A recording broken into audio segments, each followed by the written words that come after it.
All right, John. Mark, how are you? Yes. Where'd you grow up? Where are you from originally? Actually, I was born in Sacramento. I lived there for 1 year, moved to Studio City for a year, and then was raised south of the boulevard in Sherman Oaks, California. Um, in a very nice neighborhood that some of my neighbors were Catherine Bach of Dukes of Hazzard. So it was quite a eclectic upbringing, you could say. School was a lot of actors at that time and their kids, and a lot of musicians. So I went to school with all sons of so many different, you know, actors and musicians through the years of, you know, schoolmates were like Dweezil Zappa or, Jake Busey, Gary Busey's son, people like that. So it was a time, I'd say, when I was probably 8 years old. My brother's 6 years older than me, and 9 or so. He started to get into smoking pot, and of course, my friends and I were all curious about it, but we didn't know how to. And then my brother realized this one day, so he turned me on to some very, very good pot. And so then it was this one guy that lived on our street. He was the oldest. His name was John Tapo, and we thought, like, my God, this guy, he moved out from his house and moved into the garage and he had this party room. It was crazy. And to get in there, he cut up the pot really fine and smush it in a 2-hit bowl, and you had to clear that whole thing in one hit to hang out there. So I was able to do that, and they had to hose me off that night. I was so hallucinating. But both my parents being from Greece, they didn't know anything about drugs. They had no idea what pot was or anything of anything was. So I had met a friend of mine named Russ Laffey, and he was my best friend at the time, by 9, 10 years old. And I remember one time when I was 10, he called me up and he said, "Hey, I found my mom's boyfriend's cocaine and Quaalude supply, And I said, "Oh, great, I'll be right over." So I tell my brother, like, "Hey, I'm going over to Russ's house to do a bunch of cocaine." And he's like, "All right, be safe." That's all he said. Um, well, I get over there and Russ pulls out this bag that, I mean, must have been a lot of cocaine, I'd have to say. Probably, if I were to think about it, I would say at least an ounce, looking back. He goes, "I took 15 Quaaludes, so here, catch up with me." So I took 9. And this is after school. At what age? This is after school. At what age? 10 years old. He was 11. And Bugs Bunny's on, cartoons, you're after school watching cartoons. And I'm making out these lines on the glass table. And I didn't know that you had to chop the stuff, So I'm making out these lines that are humongous. And we're throwing these huge rocks, And I mean, next thing we know, it's nighttime. I don't know, we end up in his sister's room. And he's like tunnel vision, like a million miles away. And I got this line on, I'm like, Russ, do you want the last line? He's like, no, I'm okay. My mom's boyfriend's home. And the mom's boyfriend comes in and he looks at us because he's looking for a stash, and he didn't say anything. We just left, I guess. I don't know what happened. All I know is that we had walked 5 blocks to my house on Ventura Boulevard. This must be at probably 6 o'clock, 7 o'clock. You have people coming home from work, and we're punching each other, throwing each other into the windows of every store down Ventura Boulevard in Sherman Oaks. Nobody goes, here's a 10 and 11-year-old kid that look out of their mind. We turn on my street, and my friend Russ must have been walking like this. He was on Quaalude so much. And I was going, dun, dun, dun, dun, dun, dun. And I thought I was running like a $6 million man so fast. My brother is at the end of the street. Our house is towards the end. And he took one look and he said, "Oh my fucking God." He had to get rid of the neighbors. So he tried locking us in our garage, which was downstairs. Our house, we had stairs that led up to this really nice house in Sherman Oaks. And we got out of there. And so he was very athletic. He used to ride his bike for like 20 miles a day. So he got on his 10 speed. He couldn't find us anywhere. We walked down Ventura Boulevard, punching each other, throwing each other into parked cars from Hazeltine, and if anybody knows Ventura Boulevard, all the way to Coldwater Canyon, which is a very long walk. And we get to a friend of his house, and the babysitter of his friend comes out and sees us, and she probably flipped a gourd. I mean, she probably went, oh my God. Well, my friend Russ just went into withdrawal, he overdosed right there. He was throwing up, he was going into convulsions. So she called an ambulance for him, and she trying to get my number out of me to call my mother, and I couldn't say it. And she's like, I can sing it. So I think I did something like 7, 8. And she's like 7, 8. I'm like 3, 1. About an hour. I don't know how long it took, but I got it out. 7, 8, 3, 1, 5, 6, 8. My mom shows up, and she goes, "Can you walk to the car?" And I say, "Sure." And I take one step forward, and I just fall straight back, hit the ground. She, with the babysitter, I guess, puts me in the car. They drive me back to my house. And I don't know how I made it upstairs. I guess my brother must have helped me. My dad's home by this time. He's a very conservative man, you could say, extremely conservative. But my brother goes, "I got John." And my parents said, okay. And they just went to the den and watched TV and didn't think a second thought about it. They probably had no idea what was going on. So my brother did not know what to do with me. And by that time, I had been playing guitar since I was 7. So I was very into playing guitar. And so my brother made me play Jimi Hendrix's Purple Haze all night long. And he said every time I got this look in my face, like this devilish look, or I was getting out there, he'd slap me as hard as he could, just slap. And keep playing Purple Haze. So I kept playing, dun, dun, dun, dun, dun, dun, dun, dun, dun, dun, slap. And the next morning, I got up to go to school, and I was still, I think that entire week, out of my friggin' mind. I can't remember anything of even going to school or even how I got through that. I have no clue. So that was the first introduction to, I'd say, harder drugs at 10 years old. So by that point, I'd say that I was much more interested in experimenting with other substances at that point. I wanted to try acid. I wanted to try, this, because acid sounded cool to me, like blue dragon, like you're going to see a blue dragon or something. I mean, it's a kid's mind, And because I was maybe a little hung out with a 6-year-old brother and all his friends, and my brother was a dealer at his high school, Notre Dame High School.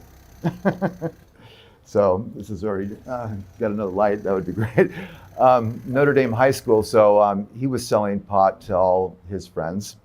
And so I basically, by the time I was in high school,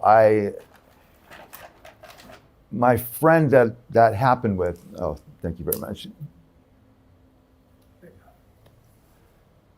His mother, she was doing a lot of cocaine herself, and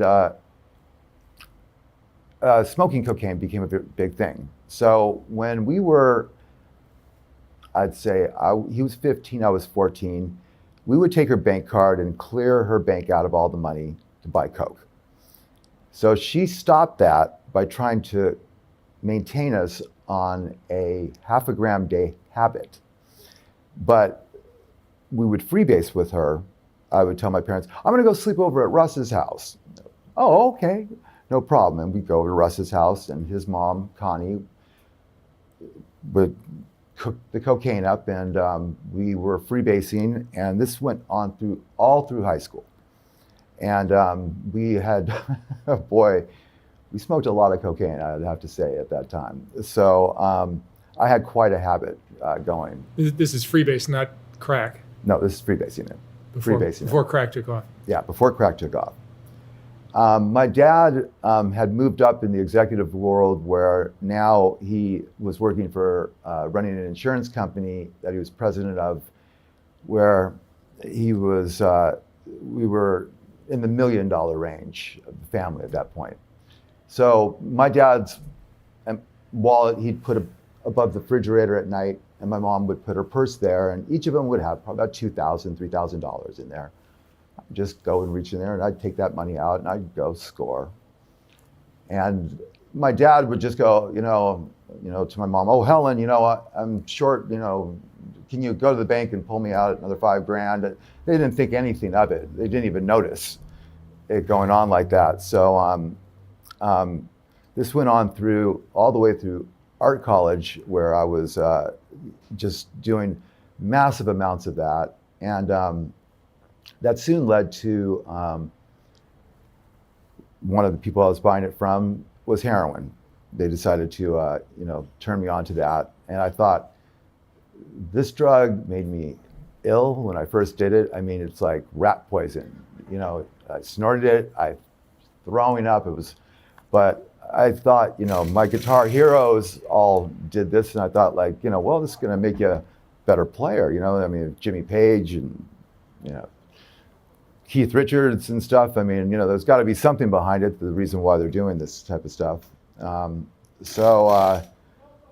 Then turned on to slowly playing around with that for quite a few years. I got into a band when I was 18. I formed a band, and we got the singer, and she knew about that because she was signed to XXX Records with Jane's Addiction at the time, with the Chili Peppers, in a band called Love Dog, all-girl punk band that was very big. Played Scream, which was a very big club in downtown LA. They played big shows. So her boyfriend auditioned for us as a keyboard player. He ended up being a keyboard player for the Wallflowers, and now is with the Foo Fighters. So she said, no heroin, anybody on heroin? So I stopped for that point. And we got a record deal that didn't go through. Ended up playing more and more. I played with a few acts. Then it all stopped, and I started working as a scenic artist. And then cocaine got replaced with crystal meth. I got turned on to that, and that put cocaine aside. It made that seem like nothing. Speed was, back then, unbelievably good and unbelievably strong. And I mean, you do a little bit, you're flying for days. And I had a lot of work. I was getting paid $20,000 for murals I was doing. So I'd be up for 2 weeks working as many jobs as I could and running around and all of this. And at 30 years old, my dad finally got hip to what was going on. And he decided that at that point, he was going to get me clean.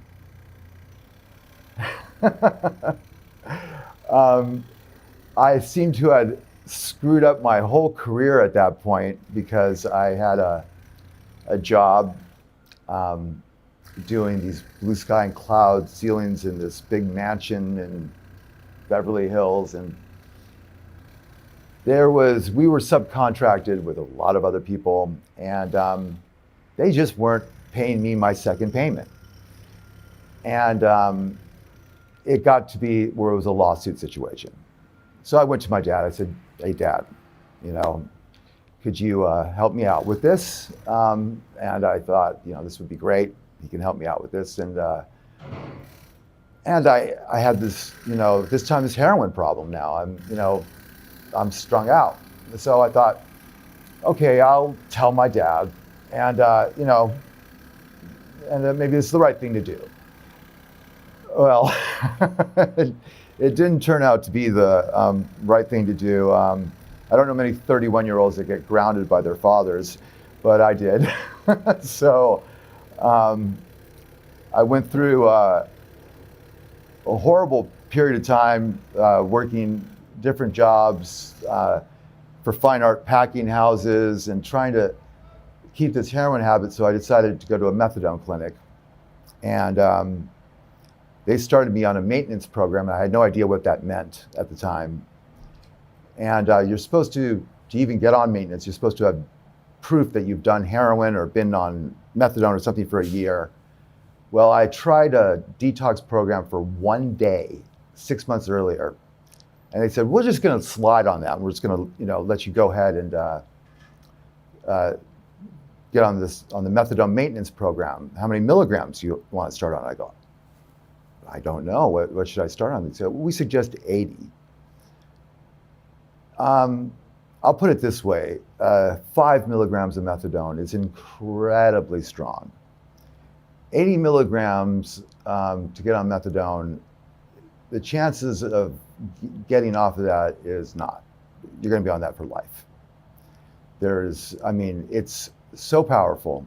It's overpowers heroin. It overpowered, heroin couldn't even get me high anymore. I had started a Xanax, Klonopin, Soma addiction, because that would be the only thing that would work with that. And for 15 years, I was in that clinic every morning, going there between 5 and 7 for the hours they were open to get my dose of methadone. And one time I missed it at Christmas time, and if you miss it for 3 days, you have to have a doctor see you to get restarted on it again. And well, it was Christmas time. He was out of town. I went 9 days. It was probably the worst withdrawal. I think I can't even. I blacked out most of it. It's so horrible. It was unfathomable. Well, my father ended up dying of cancer in 2003, and at that point, we got some life insurance money of his. So I went to go do what they call a rapid detox at the Weissman Clinic. Now, to do heroin, it's a 1-day event. If you're on methadone, it's a 3-day event. It costs $18,000. And what they do is they take you to this hospital. They put you on a morphine drip the minute you get in there. And then when you're ready to do the rapid detox, they take you and they put you under anesthesia. They put a tube down your throat, strap you to a table, and fill your stomach full of naltrexone, which is an anti-opiate. Like if you use it, it makes you sick, so that all your withdrawals that would happen over a year or 2 years happen in 6 hours. So for 6 hours, supposedly they had 5 black guys holding me down. I broke the straps. A mess. All I know is I woke up in a tub and up to my neck in diarrhea, just completely. And they gave me vitamins the whole week. They said, you need to cleanse your system. It's, you really need to cleanse. And I had the runs all week. I thought I cleansed the system. I had no idea that, this drug backs you up quite a bit. So this nurse comes out, he cleans me up, and this happens 7 more times. And I'm like, Jesus Christ, this is, a lot. And I am feeling everything like so sensitive that so it's like, time to take a shower. I'm like, shower, great, a shower. They wheel me to the shower, and it's like nails hitting me. I was like getting a shower of nails. And then they took me outside in the sun, and that might as well has been like a ray gun shooting me in the eyes. I I was like, get me out of the fucking sun. If you can fucking do this, anything. And I get back to my room, and I must have thought that it was a smart thing to do to call every friend's mother that I knew and say that I was clean at 3 a.m. Just seemed like a smart thing to do at the time, I think. All I know is my brother and my mom came to pick me up. My brother thought I lost my mind. He thought that whatever process they did, that I was crazy. And they told me to go, you're as clean as the day you're born, by the way. There's not a trace of it in your bones, in your marrow, nowhere. You're as clean as you can ever be. And you just take this naltrexone every day. You won't have any cravings. And make sure that you did clean your house of all heroin, anything, the paraphernalia, right? Because if you come back, you will have a problem with that. And I thought I cleaned it well enough. Well, I came home and there must have been some foil with some heroin on it in a straw somewhere. I could smell that the minute I walked in the door. I started throwing up. Put me instantly into withdrawals. I was like, ugh! Mom, get that out. You know, cleared that out. So I stayed clean for a short while, and then I'd say, I don't know, after a year or so, I kind of laxed on taking this naltrexone. And one day, I had stopped taking it long enough where, like that, I needed to score heroin again. After not thinking about it for a year and a half, I mean, didn't have a craving in the world, didn't want it, couldn't stand the smell of it. I mean, it made me throw up. I'd never touch it again. Stopped taking that, and all of a sudden, there was that need to get some. So I had bought a 20 bag of heroin. Went into my bathroom, locked the door, put it on some foil. Didn't even think, I don't think I finished taking that hit. And all I know is that my mom broke into the bathroom, slapping me awake. I was pulled into a cold shower. It was like, I mean, that one half a hit of whatever was so strong that it was like, must have been like, you know, first time I've ever, you know, trying something that strong. And of course, that led to wanting to do it again. So I ended up doing that again. And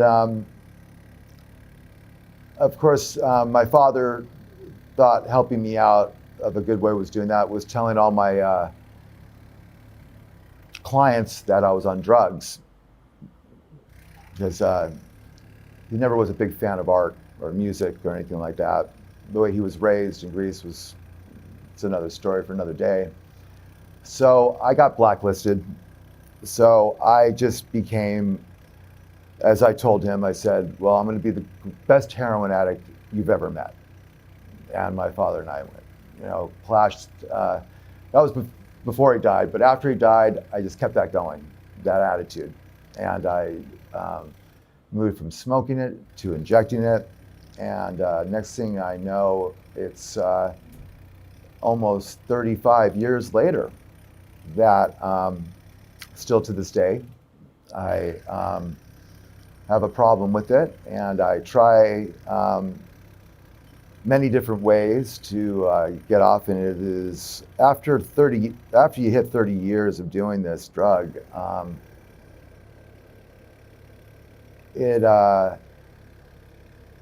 it creeps into you in ways that I can't explain. It's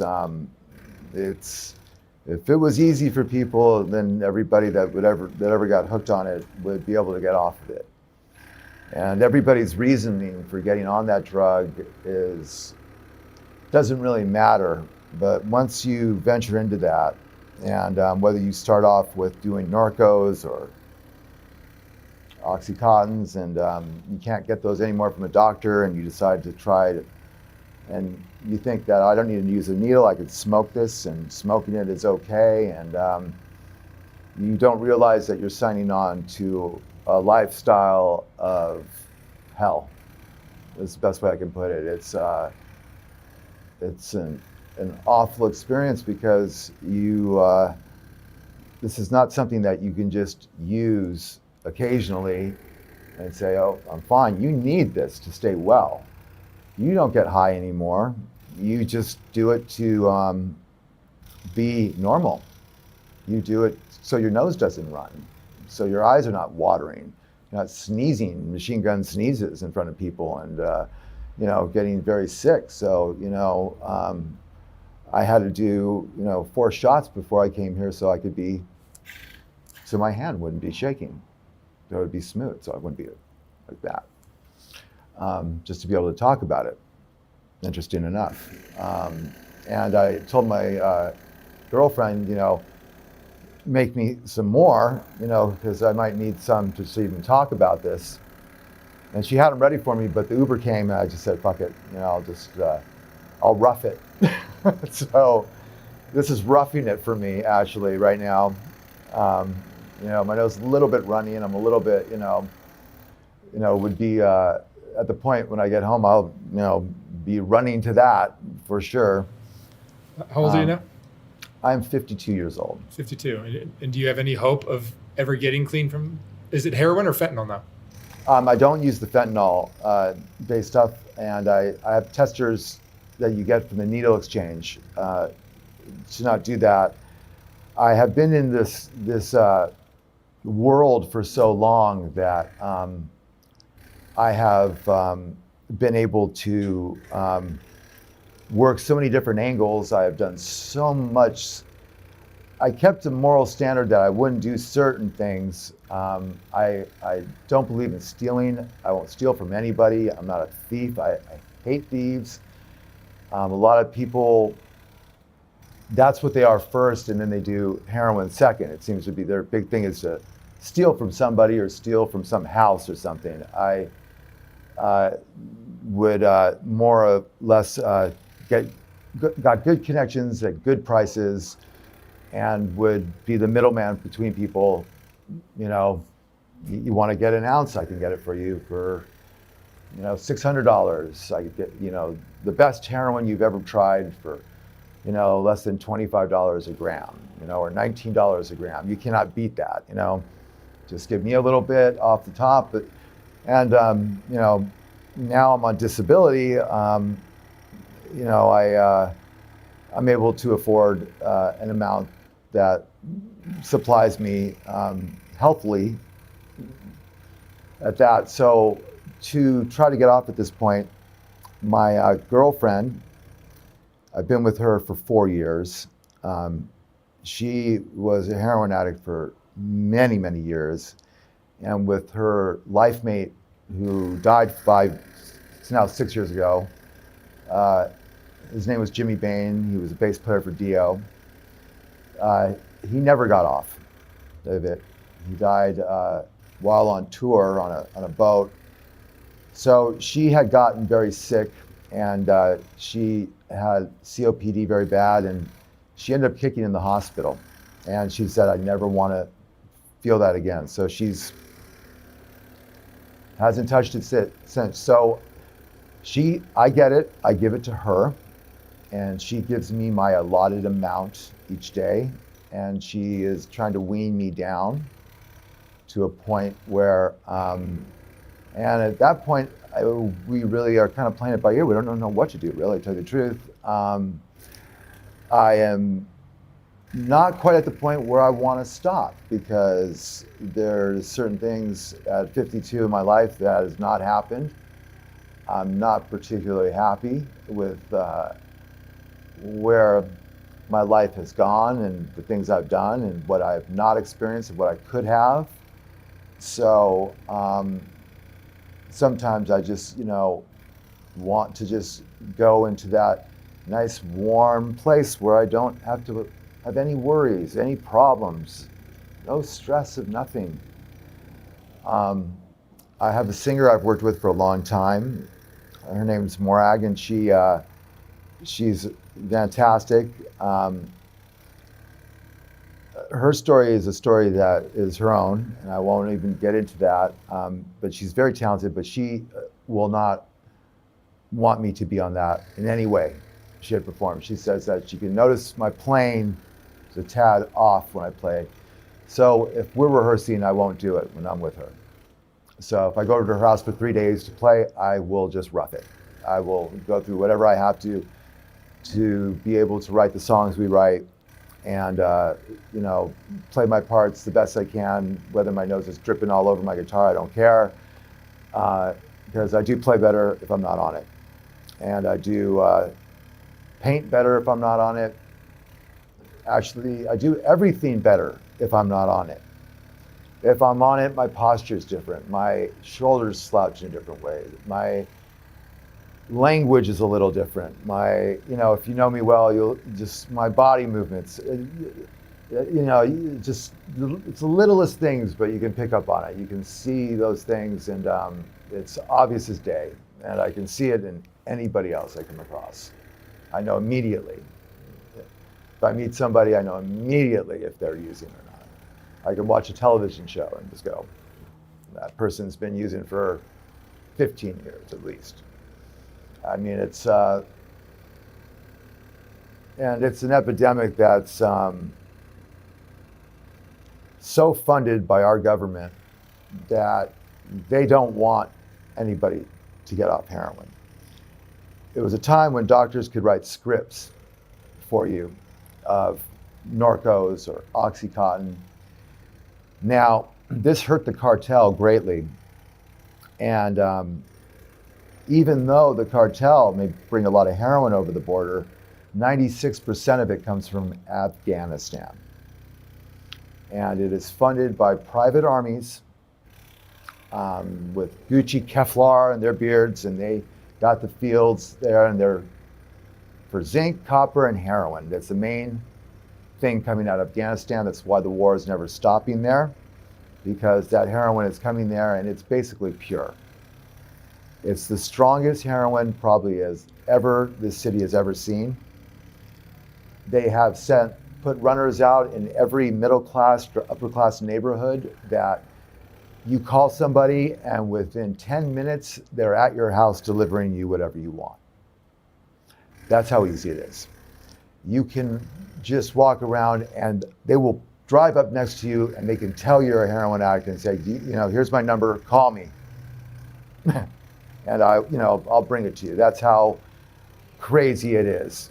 So, and these doctors writing these scripts, the CDC, the government has gotten down so hard on them that they've lost their licenses and have all been charged because if people have OD'd, parents have got charges against them, and they've lost their licenses, and no longer can they write these. Any doctor you go to the hospital and you break your arm and you're in bad pain, they may give you some opiates, but they will not give you anything to take home with. No way. Not any hospital anywhere.